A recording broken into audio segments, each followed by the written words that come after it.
Boa noite, bom dia, boa tarde. Não sei em que momento do seu dia você está, mas nós estamos aqui para mais um episódio do podcast Mais Pedroca. Por enquanto a gente está chamando de Dropcast, porque serão drops, serão episódios curtinhos de até 10 minutos, falando sobre algum assunto de RPG. Hoje nós estamos aqui ao vivo em twitch.tv/MaisPedroca para poder falar sobre cenários e sistemas. Então, esse é um assunto que eu particularmente gosto muito. Esse é o tipo de assunto que realmente me diverte.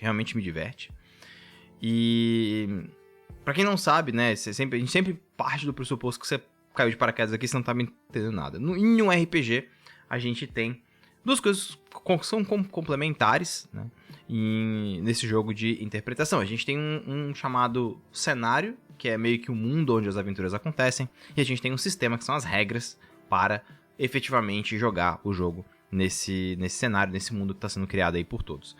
E algumas pessoas gostam de discutir se um é mais importante que o outro, né? Fala, pô, você não consegue jogar sem sistema, você consegue jogar sem cenário. A gente fala, porra, não, o cenário é inerente ao próprio jogo, etc.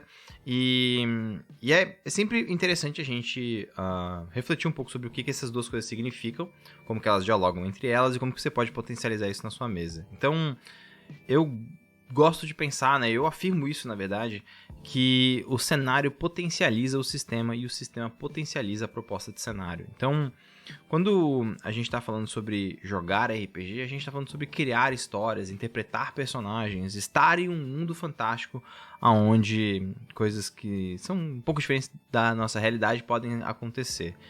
E o cenário, ele tem que ser estruturado de um jeito, né, criado de um jeito que permita a inserção de outras histórias. Então, por exemplo, assim, eu quero jogar muito um RPG de Naruto. Vamos pegar esse exemplo, que eu adoro esse exemplo. Agora, Naruto por si só seria um cenário de RPG? Não, não é. Ele é uma obra fechada, né, ou melhor, agora a gente tá efetivamente aí, não sei lá, tem Boruto, sei lá que essas porra que tem, mas o anime por si só não é um cenário, ele é uma narrativa. Ele propõe um mundo desculpa, que não é um mundo aberto para criar. Isso é um ponto importante. Para poder criar o jogo, o RPG de Naruto, é necessário apresentar ele de um jeito que convide o jogador, o leitor, enfim, a pessoa leitora, para poder criar suas próprias histórias. Então, isso serve muito para você que está criando campanhas em casa. Quando você for apresentar o seu cenário para o seu grupo de jogo, é fundamental que você lembre disso. Aguinha, desculpa. O seu cenário tem que ser aberto o suficiente para que as pessoas busquem criar histórias nele. Então, você tem que fazer pontos que são pontos que convidam essas pessoas para criar contigo.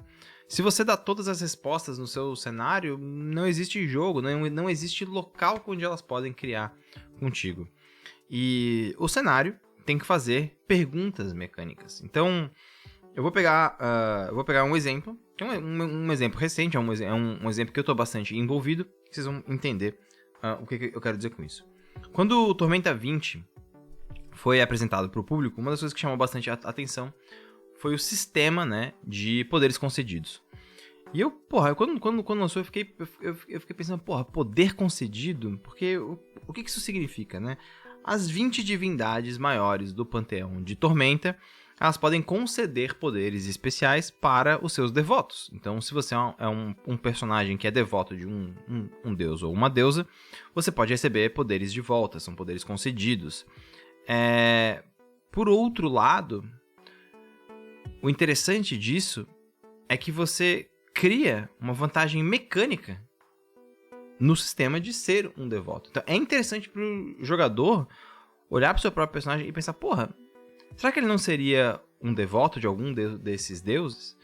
Porque você quer efetivamente que esse personagem tenha poderes a mais. Só que o que eu acho muito bem amarrado nisso são as obrigações e restrições. Cada divindade tem algumas obrigações, algumas restrições que os seus devotos têm que fazer. E uma coisa que eu acho maneiro disso é justamente que você pega o seu personagem e ele parece dialogar muito mais com o que é apresentado dentro do cenário. O sistema propõe algo para o cenário. Você não consegue desconectar o teu personagem do cenário porque as obrigações e restrições parece que informam mais sobre quem que é esse personagem dentro daquele cenário. Então, quando você estiver criando o seu cenário em casa, pro seu jogo, eu acho que é legal você refazer essas perguntas para você mesmo, assim. Quais são as mecânicas de jogo que o meu cenário está propondo e quais são as mecânicas que já existem no jogo que são refletidas no meu cenário de jogo. Enfim, você pode fazer os dois caminhos, né? Você pode olhar para o sistema e aí repensar ele para o seu cenário, talvez uma coisa ou outra seja um pouco diferente, ou você faz o contrário. Pô, pensando no cenário, quais são as mecânicas que são mecânicas novas ou mecânicas que eu tenho que criar para poder emular uma determinada experiência, né? A gente teve uma mesa bem icônica no canal, né? A gente começou essa mesa no canal do Azekos, depois a gente moveu ela pro canal de formação Fireball, e essa mesa chegou ao fim, que é a mesa de Mares de Sal e Sangue. A mesa de Mares de Sal e Sangue, foi uma aventura que a gente jogou em Dark Sun, que é um cenário da segunda edição, inicialmente, de Dungeons and Dragons. Foi publicado de novo na terceira edição e foi publicado de novo na quarta edição. Na quinta edição não saiu ainda. O interessante de Dark Sun é que ele sempre se propôs ser um mundo difícil, um mundo complicado, um mundo onde a sobrevivência é um ponto-chave. Quando isso foi apresentado na segunda edição, uma série de regras diferentes foram apresentadas. Quando isso teve na terceira edição, as regras específicas foram apresentadas. Na quarta edição, mais regras foram modificadas para poder informar esse cenário.